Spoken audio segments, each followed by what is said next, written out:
Кому так выгодно, чтобы Ближний Восток горел? Когда я изучаю историю ислама, мне очень приятно и одновременно печально за мусульман. Лучшие представители мусульманского населения страдают из-за тех, кто не любит мусульман, а любит их природные ресурсы. Государства блока НАТО в основе своей всегда были агрессорами, которые занимались оккупационной политикой, то есть вмешивались и до сих пор вмешиваются со своей политикой и идеологией в дело чужих государств, разрушая внутренний строй и законы этих государств. Они вносят в эти страны раскол, стравливая эти государства между собой под всякими предлогами. В последние 20 лет после распада СССР государства блока НАТО начали под однополярной диктовкой, обходя все барьеры и нарушая законы международных организаций, всей своей массой давить на многие государства на мировом уровне. Они делают это, создавая на их территории свои военные базы и превращая в свои полигоны и плацдармы целые государства. Идеология стран НАТО под названием «демократия» свела десятки государств на нет, полностью разрушая внутреннюю инфраструктуру целых независимых государств.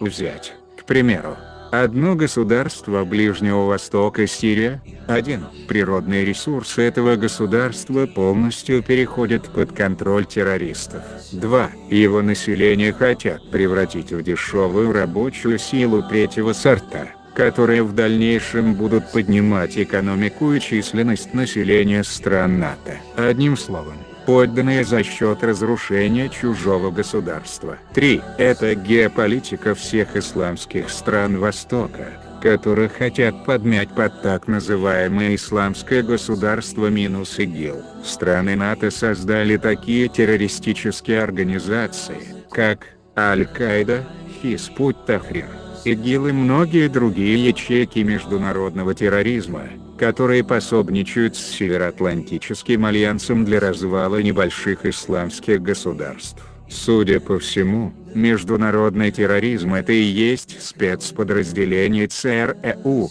которое способствует полному развалу целых государств, меняя внутренний режим и законы этих стран.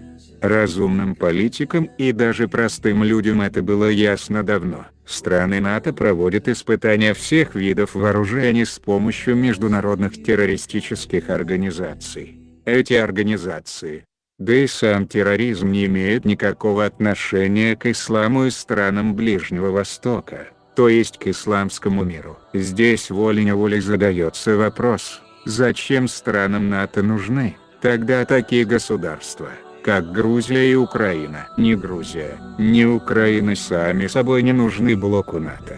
Им нужна Россия с ее огромными природными ресурсами и обширными территориями. Все страны, где в свое время были государственные интересы СССР, России, были полностью раздавлены и уничтожены. Тем временем, когда Россия с высоким доверием относилась к своему как бы старшему брату США, ее с ее государственными интересами почти уничтожили. Россия была раздавлена как государство и поставлена на колени. Пока Россия спала, появились Чечня, Карабах, Ирак, Египет, Ливия, Сирия, Грузия, Украина. А когда Россия проснулась и начала отстаивание своих прав, как мировой державы, этот шаг стал для нее крайне губительным.